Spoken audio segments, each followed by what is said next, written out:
Sellers make mistakes all the time. And I know what you're thinking. Oh, great. Another real estate agent telling us that it's a myth that if you sell your house on your own, you're going to save money. Well, no, I actually don't think that. So please hear me out and stick around for the real seller myths in Des Moines you need to watch out for.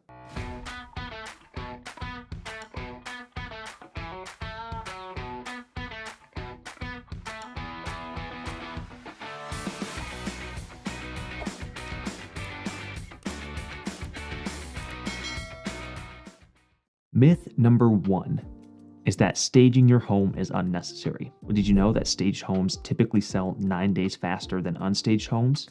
When your home is staged, 40% of buyers are more likely to schedule a tour. 90% of buyers will form some sort of emotional attachment to your home, and 77% of buyers will be able to better picture your home as their own. Staged homes also statistically sell for 1 to 10% higher than unstaged home. Now, the logical side of my brain is thinking, what's the point of spending $1,500 on rented furniture that no one's ever even going to sit in? Well, yes, there is some logic to that, but the simple fact is that people buy with their emotions, especially when it comes to real estate.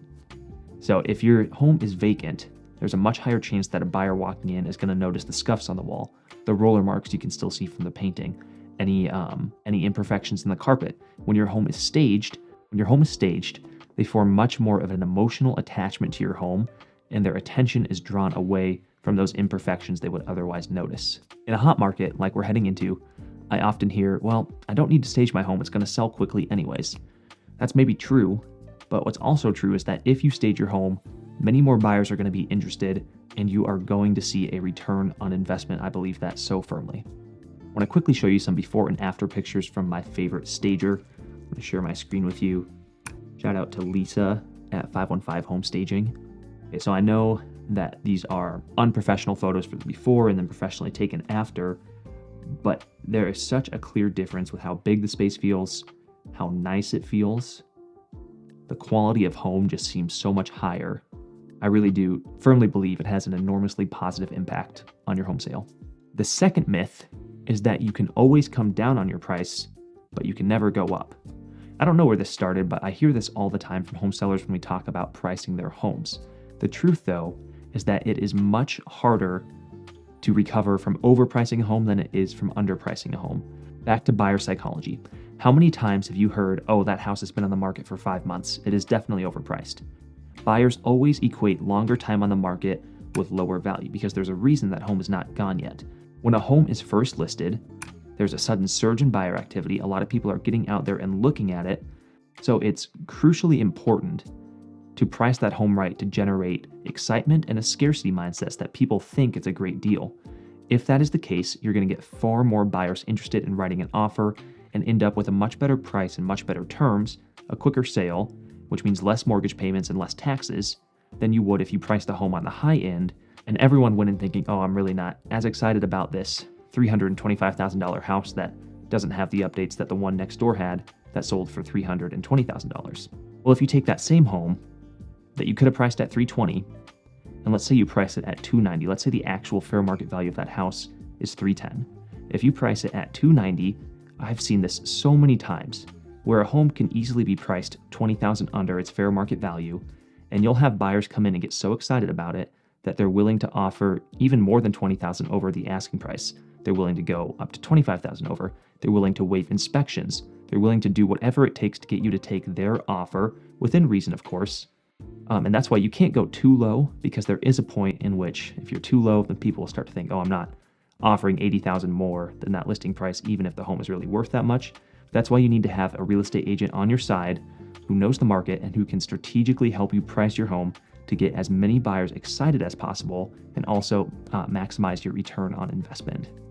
Third myth is that renovating everything is going to guarantee a higher sale, when the truth is that if you put $50,000 into your house in renovations, that is not necessarily going to equate to a $50,000 increase in value.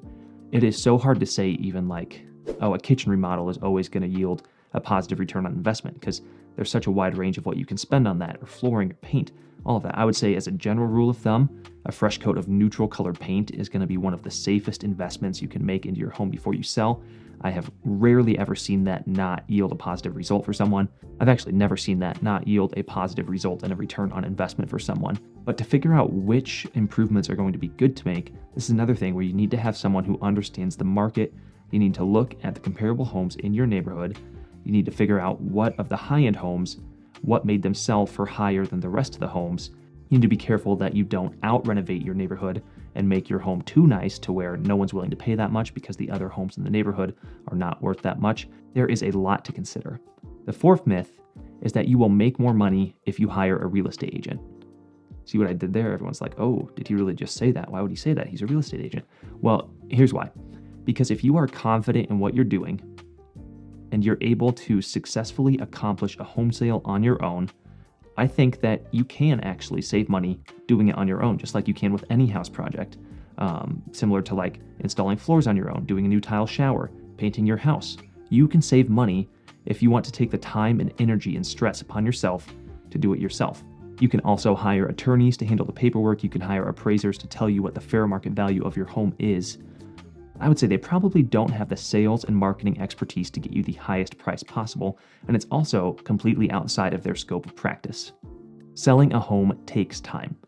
Also takes strategic marketing knowledge, outbound sales and prospecting calls, the ability to handle objections, strong negotiation skills, market knowledge, and a lot more. There are also a lot of things that can go wrong, unfortunately, in a home sale. It's Murphy's Law. Anything that can go wrong will go wrong. And if you have a real estate agent, at least there's a chance that if things go wrong, they're liable for it. I mean, it takes a little bit off your plate. This is not a brag, but simply a fact that I have sold many homes that would not have sold if they were just listed on the market like you could do yourself. So if you want to take the time to figure out how to market your home well, price it strategically, make calls to agents all throughout the area and pitch your home to them, make sure that buyers know every single positive aspect of your home, make sure every buyer who comes through your door is as excited as possible, negotiate with them, get it through to closing, then yes, you can accomplish a successful home sale on your own and save money.